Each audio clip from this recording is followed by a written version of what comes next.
भाई चुनाव लड़ेंगे पूर्वी दिल्ली, उत्तरी पूर्वी दिल्ली से। क्रांति कारनामों से अपनी पहचान बनाने वाले, या ये कहें कि जनहित के जितने भी कार्य हों, जिस समस्या में आवाज उठा दी उस समस्या का हल निवारण कराने वाले नंदा भाई राजपूत 2024 का लोकसभा चुनाव लड़ते हुए नजर आएंगे। और आज जानते हैं, हमारे साथ बात करने के लिए हमारे साथ मौजूद भी है नंदा भाई, उनसे जानते हैं कि चुनाव क्षेत्र कौन सा चुनेंगे और किस मुद्दे पर चुनाव लड़ेंगे। क्या कहेंगे नंदा भाई? क्या कहेंगे, लड़ना है भाई, हमारा लोकतांत्रिक अधिकार है जी। किसी की भी सरकारें रहीं या हैं जी। अगर जनहित में कार्य नहीं कर रहे, लोगों को जरूरत की जो चीजें हैं, जैसे शिक्षा है, स्वास्थ्य है, रोजगार है, सुरक्षा है, महंगाई पे कंट्रोल हो, इस पे कोई काम नहीं कर रहा। नंदा भाई एक सवाल है कि एक राम भक्ति, या मैं ये कह सकता हूँ कि राम भक्ति कहेंगे कि राम मंदिर का स्थापना हुई है, एक राम भक्त के आगे नंदा भाई टिक पाएंगे? क्योंकि ये चुनाव देखने लायक होगा। राम से थोड़ी लड़ाई है ना, राम भक्त से लड़ाई है। हमारी लड़ाई तो शिक्षा, स्वास्थ्य, रोजगार के लिए। भाजपा के आगे टिक पाएंगे? भाजपा थोड़ी राम है, 2000 राम है या भाजपा राम भक्त है? राम भक्त तो इस देश में रहने वाले बहुत भैया, मैं मोदी जी को राम भक्त बता रहा हूं क्योंकि काफी मीडिया में चर्चा रहा है और कई मैसेज में ये साफ लिख के आ रहा है कि राम भगवान के मंदिर की स्थापना कराने वाले को हम राम भक्त बिल्कुल कह सकते हैं। राम भक्त नहीं यार, वो तो साक्षात विष्णु का अवतार है। वो तो राम को लेके आया ढूंढ के, राम को ले आएगा। मैं कह रहा हूँ राम को ले आएगा। मैं दाऊद इब्राहिम को लाने में फटती है इसकी कि आगे की इस समय जो मोदी जी की लोकप्रियता है काफी है, और उनके सामने चुनाव लड़ना। राम के नाम पे कितना भीख मांगेंगे? जी, भीख मांग दिया। जो राम को मानने वाले उनको जो लोगों ने अपनी खुशी से दिया। नंदा भाई कैसी बात कह रहे हो? मेरे भाषा भीख मांगे, वोटों की भी, पैसों की, सब दे दिया ना, मंदिर बन गया, बात खत्म। अच्छा, जिस मंदिर के लिए लोग राजनीति करते, जिस मंदिर के लिए काफी संघर्ष हुआ, वो इतनी आसानी से मंदिर बन गया क्या? इसका मतलब कटोरा लेके घूमेगा मंदिर के बाहर? रोजी रोटी भी तो खानी है उन्हें। रोजी रोटी किस लिए बनती है? रोजी रोटी के लिए। बच्चे जो पढ़ रहे हैं, लिख रहे हैं, उनको रोजगार, शिक्षा नहीं मिलेगी, स्वास्थ्य सेवाएं नहीं मिलेगी, बहन बेटियों को इज्जत सम्मान नहीं मिलेगा, महंगाई पे कंट्रोल। किस एंगल से देखते हैं कि समस्या है? क्योंकि आप एजुकेशन की बात करते हो, सरकार की कितनी पॉलिसी एजुकेशन को भी बढ़ावा दे रही है। मेडिसिन की बात करते हो, सरकार की कई पॉलिसी मेडिसिन को बढ़ावा दे रही है। रोजगार की बात करते हो तो सरकार ने इतना तो लॉजिकल कर दिया है व्यवस्था कि आदमी कुछ भी कर सकता है आज के डेट में। पत्रकार हो या फिर मैं कुछ कह दूंगा तो तुम्हारी सुलझ जाएगी। पत्रकार नहीं हो तुम। पत्रकार वाले आ जाओ मेडिसिन पे। जो मेडिसिन है, जो गुजरात की कंपनियां जो दवाइयां बनाती हैं, उनको पूरी आजादी दी है इन्होंने संसद। तो आप कंपनी बनाए बात करके कि कोई दवाई खरीद के खाता है, उसकी ओर से मर जाता है और दवाई उसे रिएक्शन कर जाती है, तो उसमें जवाबदेही नहीं है कंपनी की। मेरी बात बच्चा, ये बात सुन लो, बच्चा मर जाए तो उसकी जवाबदेही, मर गया तो मर गया, आप किस पे क्लेम करोगे? ये दिया है भाजपा ने। भाजपा ने लुटेरों भी कंपनियां, चाहे बिजनेसमैन तो गुजराती बना दिया, दवाइयों कंपनियों के मालिक तो गुजराती बन गए, बैंक के ऊपर जो है सब कुछ बन गए वो गुजराती बन गए, सुप्रीम कोर्ट के जज वो गुजराती बन गए, ईवीएम घोटाले को लेकर उसमें चार, आप व्यापार करिए, कहां मना किया आपका? मेरी बात सुन लो, सारे गुजराती बन गए। तुम क्या घंटा हो, घंटा बजाओगे? रोजगार नहीं चाहिए क्या भाई? मंदिर में भी जाओगे तो कुछ चढ़ा के आओगे तो पैसे तो चाहिए जेब में, के नहीं चाहिए? कौन मना कर रहा है कि पैसा ना, पैसा कमा तो उसके व्यवस्था तो हो। जो आदमी काम ही नहीं करना चाहता वो कैसे पैसे कमाएगा? काम तो सारे करना चाह रहे हैं, अब काम करने के लिए ऐसे भेजेंगे जैसे जो काम करना चाह रहा है उसे मिल रहा पैसा। अब ऐसे भेजेंगे, इजराइल जा रहा है जैसे भेज रहे हैं मोदी जी, टट्टी साफ कराने के लिए पढ़े लिखे बच्चों को, इजरायलियों की टट्टी साफ करेंगे। जिसे जाना मत जाए, नहीं जाए तो मतलब ये भेज रहे हैं मोदी जी। मोदी जी क्यों भेज रहे हैं? वही तो कहने, जिसकी इच्छा है भाई, किसी भी कंपनी अगर अपने वैकेंसियां निकाल रही है, किसी को काम करना करे। मेरे बात नहीं समझे तो भारत में क्यों नहीं दे रहे हो? अगर भारत में ही रहेंगे तो क्यों वहां बार बार इजराइल दिख रहे हैं? अगर यहाँ कहाँ काम दिला दे बताओ? सारी तो प्राइवेटीकरण हो गया है, सब तो सरकारी, जितनी कंपनियां उबेग दी हैं इन्होंने। नंदा भाई आप राजनीति, अगर हम कह रहे हैं ठेकेदारी प्रथा के माध्यम से काम करा रहे, सरकारी नौकरियां खत्म। आप देख लो, चाहे कंडक्टर से देख लो, ड्राइवर को डेली बेसिस पे काम कर रहे हैं, बिजली डिपार्टमेंट का रोजगार तो दे रहे हैं यार, सब प्राइवेटीकरण है, रोजगार तो दे रहे हैं। ओहो, जब मर्जी कान पे मार के भगा देंगे। तो पहले सरकारी का मतलब ये होता है जो सरकारी है, हाँ, तो पूरा सरकारी अधिकारी बैठ के काम ही ना करे, काम कोई दिक्कत नहीं है। सरकार ये भूतनी के देश को बेच रहे, इस पे कोई फर्क नहीं पड़ रहा, इनके खिलाफ कोई नहीं जाएगा। ये जो लंबे लंबे वादे करके आए थे, जिनको किसानों को भी क्या कह रहे थे, जनता ऐसे प्यार कर रही है, मोदी जी के साथ है, ये मशीन से चुनाव जीत रहे हैं, हम ईवीएम से जीतना चाहते हैं, समझे? अभी किसानों कह रहे थे नहीं, आप तो राम मंदिर में कह रहे थे जनता नहीं जा रही है। कौन नहीं जा रही? भीड़ कितनी थी? काय की भीड़ थी राम मंदिर में? अरे वो तो सब उठाएगी ना, फिल्म एक्टर बुला लो, दुनिया भर के जाते हैं देखने, आ जाएंगे। अभी तुम राखी सावंत को बुला लो, कहीं डांस करा लो, देखो भीड़ कैसे आ जाएगी। अरे सब नौटंकी बाज है, सब ढोंगी है। घर घर में बच्चा भी इस समय मोदी के गुणगान कर रहा है। हाँ, कोई नहीं, मोदी तो रोटी दे रहा है, खा रहा है। बच्चा पैदा नहीं हुआ, बच्चा गुणगान कर रहा है। अपने से होते नहीं, दूसरों के खाने को देते नहीं, दूसरों के बच्ची जिंदगी खराब कर दी, समझे। सनातन धर्म की रक्षा करने वाले आप प्रश्न चिन्ह लगा रहे हो नंदा भाई? प्रश्न चिन्ह तो है ही भाई। 7 जन्म 7 फेरे, अग्नि को साक्षी मान के लिए एक रात नहीं ठहर पाया, भग्यात तक बीबी ढूंढे, कहाँ गया? वो तो उनका पर्सनल मामला, राजनीति के हिसाब से बताइए। पर्सनल क्या? अरे आप कौन सा क्षेत्र चुनेंगे? हमारे चुनाव के लिए कौन सा क्षेत्र चुनेंगे? हमारा क्षेत्र तो दिल्ली से लड़ रहे हैं हम। दिल्ली में कौन सा क्षेत्र रहेगा और किसके सामने लड़ रहे हैं? उत्तरी पूर्वी दिल्ली से लड़ेंगे भाई। और किसके सामने? अरे तुम्हारे, हम किसके सामने क्या, जो भी आ जाए, मोदी आ जाए उसके सामने भी लड़ जाएंगे हम। लड़े तो सही। डर नहीं लगता मोदी जी से? अरे मोदी कोई भूत है क्या, परेत है भीख मांग के खाया 35 साल।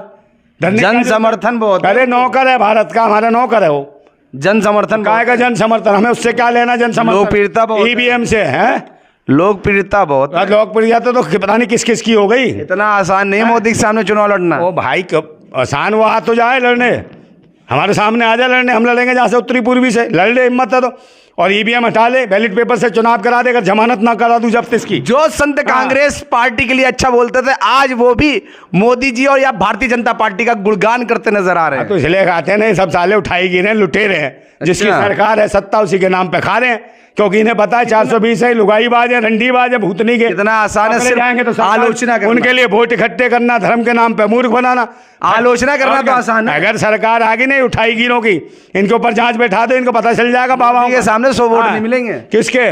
भाई सबूत क्या कहां से होंगे? सरकार उसकी 100 वोट नहीं। अरे 100 वोट क्या कह रहा? मोदी के सामने 100 वोट। अरे मैं कह रहा हूँ बैलेट पेपर पे करा ले चुनाव भाई, इसको 100 वोट नहीं मिलेंगे मोदी को। लोकप्रियता मोदी का तो आज के डेट में हर कोई जानता है। हमें पता है कौन जानता कौन नहीं जानता, कौन है उठाई गिरे क्या है। मैं कहता रहा हूँ ईवीएम हटाओ, बैलेट पेपर पे चुनाव करो। कोई फटती है क्या? जब लोकप्रियता इतनी बड़ी है तो बैलेट पेपर पे आ जा भाई, पता चल जाएगा तेरी लोकप्रियता कहाँ है। चुनाव आयोग डिसाइड करेगा बैलेट पेपर से कराना है कि नहीं। चोर आयोग है वो, डर रहे हैं इसीलिए। कभी किसान आंदोलन, कभी अभी उन्हें किसान मानने को तैयार नहीं था, अब मीटिंग कर रहा है कि ये दे रहे हैं, सुन लो। कल तक कह रहा खालिस्तानी है, पाकिस्तानी है, कभी पंजाबी ने कब खालिस्तानी कहा या किसानी कहा? मेरे बात सुन लो, इन्होंने कहा, मोदियों ने और मोदी की इनकी पार्टी के लोग। नहीं, किसान माना तभी बैठ के। अब किसान मान रहे हैं, अभी कह रहे किसान नहीं, किसान तो खेती कर रहे हैं वहाँ, ये तो वो है हमारा। अब कह रहा है साहब आ जाओ बात कर लो मीटिंग के लिए। किसको बुला रहा? अपने बाप को बुला रहा है। वो तो सरकार की अपनी बात है, उसमें मैं आपसे आपकी राजनीति के बारे में कर रहे हैं, टारगेट कर रहे हो। भाई राजनीति क्या कर रहे हैं हम तो? सरकार और देश हित में लड़ रहे हैं अपने। सरकार से भाई हम भी तो सरकार बनेंगे, हर आदमी सरकार है। जो चुनाव नहीं लड़ रहा वो भी सरकार है, मालिक है इस देश का। कल हम बन जाएंगे, हम भी तो नौकरी चुने जाएंगे, मालिक थोड़ी बन जाएंगे, सेवा के लिए जाएंगे ना। ये थोड़ी कि हम बादशाह बन गए कि सिंगोल ले आगे हम महाराज हैं, भूतनी के आगे सिंगोल जमा दिया। आपको समस्या क्या लग रही है? सारे देश में विष्णु महेश है, खुद ही ब्रह्मा विष्णु महेश सिंगोल, खुद ही राजा हमारा। अबे भूतनी क्यों 35 साल भीख मांगी तुमने, अब कह रहे हो तुम राजा हो देश के। नहीं, सहयोग मांगना कोई गुनाह है? कौन सा सहयोग मांगना? अबे तो भाई देश के लोगों को कितनी एनजीओ चल रही सहयोग ले तो भाई भिखारी बना दो देश को। कटोरा मांग के भीख मांगेंगे युवा, रोज आत्महत्या कर रहा किसान मजदूर युवा। 15 साल की नौकरी 3 साल की कर दी अग्निवीर। किसानों के सम्मान के लिए कितनी पॉलिसी चला रहे हैं मोदी जी। अग्निवीर जो देश सेवा करना चाह रहे हैं उनके लिए एक ऑफर दे रहे हैं मोदी जी। पर मतलब कोई भी काम अच्छा हो मोदी जी का टिप्पणी करना है। भाई 3 साल के कौन से अग्निवीर करेगा? कौन अपनी लोंडिया देगा अग्निवीर को? ये बता कौन सा नेता? इनके तो लोंडिया है नहीं। अभी आप कह रहे थे रोजगार नहीं है। रोजगार ये 3 साल के लिए, ठेकेदारी तो हो गई। 3 साल के बाद क्या चौकीदारी करेगा? ये बहुत अच्छा अमाउंट चौकीदारी करेगा। और भाई तू भी कर घूम रहा है माइक, तू भी कर ले। मैं तो खुश हूं इतने में। हाँ तो इतने में ऐसे ही रहेगा, कटोरा ले लियो बाद में। दिक्कत क्या हो रही है? आप टारगेट मोदी जी को करिए ना। मोदी जी आपके सामने चुनाव लड़ना चाह रहे हैं। बस की नहीं है, लड़े तो सही। बस मैं कहता रहा हूँ बैलेट पेपर पे आ जा, पूरे देश में करके देख, पता चल जाएगा। जो 400 पार कह रहे 40 पार करके दिखा दे, बीजेपी मान जाऊंगा। हाँ, आपके पास देख रहो कितने संत है जो सिर्फ मोदी के गुणगान कर रहे हैं कि देश का प्रधानमंत्री मोदी बनना चाहिए। चाहे वो बागेश्वर बाबा हो, चाहे वो आचार्य, सब भिख मंगे तो हैं। जब बाबा साहब भीख मांग के तो आए। कौन भीख मुझे बता दो कौन सी कमाई करी इन्होंने? क्यों बाबा बन गए? अभी दिल्ली में प्रोग्राम राम राम राम राम और इसके धर्म के नाम पे भिख तो मांगी है इन्होंने। क्या दिया देश को? लोकप्रियता है संत की। संत के बारे में ऐसा मत बोलिए। संत इसका अंत है भूतनी वाले का। हाँ सही बता। संतों के ऊपर टिप्पणी मत दीजिए। यार ये संत आपको नंदा भाई मैंने कई बार कहा ईश्वर के ऊपर कोई टिप्पणी मत कीजिए। आप राजनीति बात करिए। ये ईश्वर है भूतनी का संत। नहीं, संत है, मैंने ईश्वर नहीं बोला, वो भगवान का सेवक। मतलब आप बोलते समय ये ध्यान नहीं रखते ना किससे क्या बोलना है ईश्वर को। अबे तो ये है ही नहीं, आवारा है, लफंगा है, लुच्चा है, टुच्चा है। कौन यही कौन ये बागेश्वर, और इसका गुरु इससे भी ज्यादा कमीना है, जातिवादी जो बात करता है, कहता है ये जो राम को नहीं बचते चमार है, फलाना है। क्यों कहता भाई किसी की जात? नंदा भाई स्टॉप। और जो संत की कोई जात नहीं होती, क्यों कह रहा कि मैं फलाना हूं और वो चमार है? तो तू संत नहीं है, क्या अंत है तेरी? जो कौन है भद्राचार्य का मतलब होता है, भद्र माने क्या होता है? तो कोई अच्छा शब्द तो होता नहीं भद्र का। भद्र का होता बेकार है। तो ये भद्राचार्य नाम ही उसका भद्र, भद्रता उसमें भरी पड़ी है। नंदा भाई मेरी बात सुन लो, और तुरंत उसके कोई आ जाए दरबार में, तुरंत चुन्नी डाल देता लुगाई पे। क्या करता है अंदर ये अंधा? इसे क्या जरूरत है? संतों पर टिप्पणी नहीं करते, लॉजिकल बात करते हैं हम, राजनीति की बात करते हैं। संत पे क्यों? संत जब राजनीति में हस्तक्षेप कर रहे हैं, इनका तो वोट मोदी जी को, राम को लाए हैं। मैं भूतनी क्यों तुम काहे के संतो? मोदी राम को ला रहा, विष्णु का वो अवतार है, मगर दाऊद इब्राहिम को लाने में फटती है, विजय माल्या को लाने में फटती है, नीरव मोदी को लाने में फटती है, उसको मेहुल चौकसी को लाने में फटती है। आपने क्योंकि इनके मुंह में डाल के गए हैं पूरा का पूरा फंड, समझे, अटका के गए हैं पूरा फंड नोटों का। वहां नहीं बोलेंगे, मगर राम को ले आएंगे, इनको नहीं लाएंगे। का स्थापना किया मोदी चोर भाग के गए उनको वैसे नहीं लाएंगे। विजय माल्या राम भगवान के टेंट में रह रहे थे, मंदिर में ले आएंगे क्या? मतलब इसमें कोई राजनीति मुद्दा नहीं। मतलब भगवान को इतना बेकार बता दिया।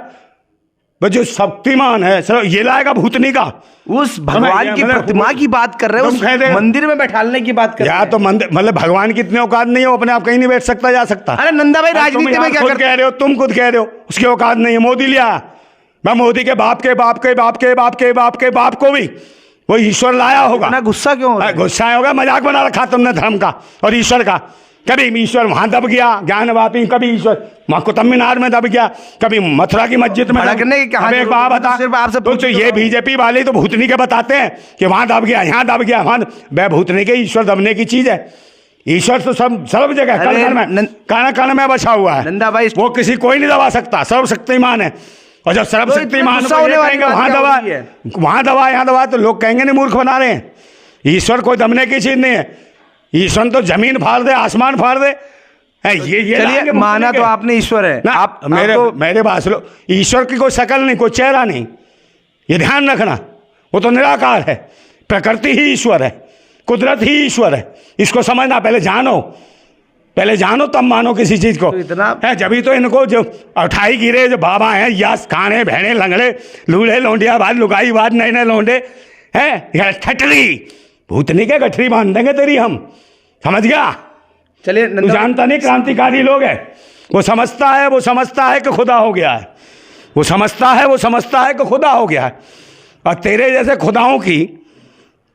खुदाओं की उस सर्वशक्तिमान खुदा ने खुदाई जमीन में गाड़ दी है। अभी उड़ ले तेरे जैसे उड़ने वाले मच्छरों की, समझा, आवाम की ताली पीट पीट के मार देती तेरे जैसे मच्छरों को भूतनी के। ये आवाम है, 140 करोड़ आवाम, यही ईश्वर है। हर आदमी परमात्मा है, ईश्वर है, हर आदमी अंदर ईश्वर है। हम ही एक दूसरे के ईश्वर हैं। जब हम में एक दूसरे के प्रति प्रेम नहीं होगा तो कौन बचाने आएगा? पहले ये सोचने की जरूरत है। इसलिए हम उस ईश्वर के लिए लड़ रहे हैं, उस परमात्मा के लिए लड़ रहे हैं कि इनके लिए रोजगार मिले, बच्चे बचें, आगे भविष्य में आगे पढ़ें, अपनी आने वाली नस्लें बचा सकें। ये पाखंडी और ढोंगी खुद भीख मांगते हुए क्या देश को देंगे? ये खुद खुदा बन गए हैं, खुद भगवान बन गए। ये भगवान को ला रहे हैं, भूतनी के लाएंगे है। अपनी लुगाई को रख नहीं सकते, अपने बच्चे पैदा कर नहीं सकते, नपुंसक और हिजड़े भूतनी के। ना इनके पास खेती ना बेटी, समझे, जब ही रोती। इतना खेती भी बर्बाद है और बेटी भी बर्बाद कर रहे हैं। इतना है, ये कहते आएंगे अच्छे दिन कच्छे उतार दिए। मणिपुर में निर्वस्त्र करके सेना के जवान की बेटी पत्नियों को निर्वस्त्र करके रेप कराया उनका, समझे। और लड़ेंगे मनोज तिवारी, उसकी कर देंगे बीमारी दूर। ये भी उसका चेला है ना, किसका? बागेश्वर का है। भूला हो गया और वो लौंडा था उसका चेला। साले किसी को ही बाप बना लेते हैं मतलब के लिए, ये मूर्ख हैं, समझे। तार्किक देखो, संविधान को देखो। हम मानते हैं नेताजी सुभाष चंद्र बोस, भगत सिंह, राजगुरु, सुखदेव, पंडित चंद्रशेखर आजाद, समझे, राम प्रसाद बिस्मिल, अशफाक उल्ला खान है, रानी अवंतीबाई, लक्ष्मीबाई, झलकारी बाई, समझे नहीं। इनको मानते हैं हम लोग। पूरे बाबा भीमराव अम्बेडकर ने संविधान बनाया, इस दुनिया का सबसे मजबूत संविधान, समझे, दुनिया का सबसे टॉप संविधान। उस संविधान को खत्म करना चाहते हैं पाखंडी ढोंगी, समझे। देश के रोजगार 70,000 से ज़्यादा प्राइमरी स्कूल बंद कर दिए सरकारी सरकार ने। हमें लड़ाई लड़नी है, समझे, दिल्ली में भी लड़नी है, पूरे देश में लड़नी है। हमें चाहिए शिक्षा, स्वास्थ्य, रोजगार और बहन बेटियों को सुरक्षा और महंगाई पे कंट्रोल। ये हमारी लड़ाई है। अगर महंगाई पे कंट्रोल नहीं हुआ, हमें सबका अधिकार देखना है, हर कौम का, हर जाति का, हर धर्म का, इस देश के हर नागरिक को हमने आगे बढ़ाना, उसके बच्चे को, उसको कौम को, देश की नस्ल और फसल बचानी है, समझे। ये जो भूतनी के जो बैठ गए हैं बिना बच्चों वाले, ना इनके पास नस्ल है ना फसल है, दोनों को बर्बाद करेंगे, समझे। बेअकल है सरकार। इसलिए कहता हूँ कि अभी जाग जाओ, अभी जाग जाओ, वक्त है। अगर नहीं जागे तो आने वाली पीढ़ियाँ सो जाएंगी, मर जाएंगी, जिंदा होते हुए मरी हुई लाश हैं। और हम जा रहे हैं, हमारी पार्टी है जिंदाबाद क्रांति पार्टी, और जिंदाबाद क्रांति पार्टी में सिर्फ जिंदा लोग शामिल होते हैं, क्योंकि मुर्दे कभी क्रांति नहीं कर सकते। इसलिए जिंदाबाद था, भारत जिंदाबाद है और जिंदाबाद रहेगा। जिंदाबाद भारत। जय हिंद, जय भारत।